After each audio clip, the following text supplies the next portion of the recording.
Lisa Apado, Goldie She, Jimmy Apollo, Ya. American Tamara, Joya Lavi Pipa the Pin, Jozo Javaya, Lisa Swapip, Panja Aparia.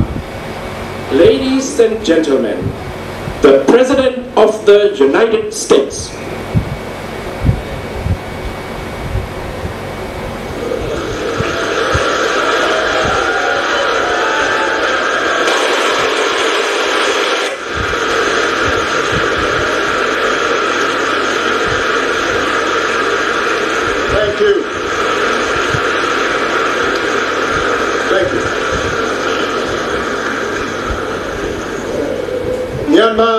Yangon Minglaba.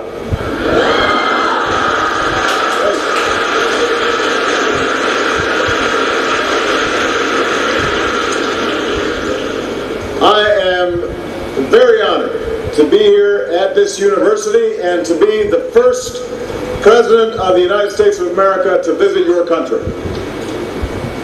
I came here because of the importance of your country. You live at the crossroads of East and South Asia. You border the most populated nations on the planet. You have a history that reaches back thousands of years. The ability to help determine the destiny of the fastest growing region of the world. I came here because of the beauty and diversity of your country. I've seen earlier today and have been moved by the timeless idea of belief that our time on this earth by tolerance, by love. I know this land reaches from the crowded neighborhoods of this old city to the homes of 60,000 villages. Peaks of the Himalayas, forests, barren state, respect for this university. Where opposition to rule it was here that Aung San edited a magazine before leading an independent school.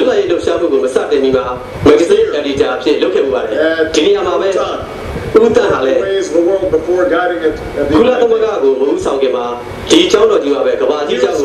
arrived during the last century. Students debated basic human rights.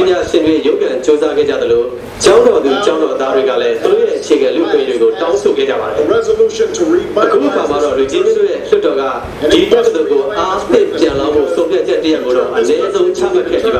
by the education of its youth. I came here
artists. Family Kiduri, John and Tikia. Lulamu Tango, Pitching and Shana, hip hop, living at Kenya, teacher, people, Jana. We do a Mitazu never to do, who was and said, you get a medium never to do. A senator, Broma, a Pekajare, people out to read, Doka, they regulate to know Pico Yagama. Shenega, Yolinjet, Shentanina, Bellizabuma, Managay, Shalabia, Musula, or Tati Jagare, all Sensuji, Tintan, Bodeka, to know my 600, do a message to those governments who ruled by fear. I said in my inauguration address, we will extend a hand if you're willing to unclench your fist. And over the last year and a half, a dramatic transition has begun, as a dictatorship of 5 decades has loosened its grip. Under President Thein Sein, the desire for change has been met by an agenda for reform. A civilian now leads the government, and the parliament is asserting itself. The once outlawed National League for Democracy stood in an election, and Aung San Suu Kyi is a member of parliament. Hundreds of prisoners of conscience have been released, and forced labor has been banned. Preliminary ceasefires have been reached with ethnic armies, and new laws allow for a more open economy. So today I've come to keep my promise and extend the hand of friendship. America now has an ambassador in Rangoon. Sanctions have been eased, and we will help rebuild an economy that can offer opportunity for its people and serve as an engine of growth for the world. But this remarkable journey has just begun and has much further to go. Reforms launched from the top of society must meet the aspirations of citizens who form its foundation. The flickers of progress that we have seen must not be extinguished. They must be strengthened. They must become a shining North Star for all this nation's people. And your success in that effort is important to the United States as well as to me. Even though we come from different places, we share common dreams: to choose our leaders, to live together in peace, to get an education and make a good living, to love our families and our communities. That's why freedom is not an abstract idea. Freedom is the very thing that makes human progress possible, not just at the ballot box, but in our daily lives. One of our greatest presidents in the United States, Franklin Delano Roosevelt, understood this truth. He defined America's cause as more than the right to cast a ballot. He understood democracy was not just voting. He called upon the world to embrace 4 fundamental freedoms: freedom of speech, freedom of worship, freedom from want, and freedom from fear. These 4 freedoms reinforce one another, and you cannot fully realize one without realizing them all. So that's the future that we see for ourselves and for all people, and that's what I want to speak to you about today. First, we believe in the right of free expression, so that the voices of ordinary people can be heard, and governments reflect their will, the people's will. In the United States, for more than 2 centuries, we've worked to keep this promise for all of our citizens, to win freedom for those who were enslaved, to extend the right to vote for women and African Americans, to protect the rights of workers to organize. And we recognize no 2 nations achieve these rights in exactly the same way, but there is no question that your country will be stronger if it draws on the strength of all of its people. That's what allows nations to succeed. That's what reform has begun to do.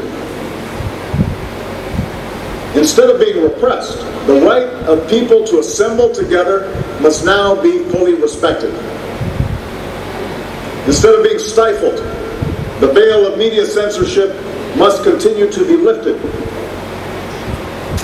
And as you take these steps, you can draw on your progress. Instead of being ignored, citizens who protested the construction of the Midstone Dam were heard. Instead of being outlawed, political parties have been allowed to participate. You can see progress being made. As one voter said during the parliamentary elections here, our parents and grandparents waited for this but never saw it. And now you can see it. You can taste freedom. And to protect the freedom of all the voters, those in power must accept constraints. That's what our American system is designed to do. You know, America may have the strongest military in the world, but it must submit to civilian control. I, as the President of the United States, make determinations that the military then carries out. Not the other way around. As President and Commander-in-Chief, I have that responsibility because I'm accountable to the people. Now, on the other hand, as President, I cannot just impose my will on Congress. The Congress of the United States, even though sometimes I wish I could. The legislative branch has its own powers and its own prerogatives. And so they check my power and democratic principles that we hold dear. And I stand before you today as President of the most powerful nation on earth, but recognizing that once the color of my skin would have denied me the right to vote. And so that should give you some sense that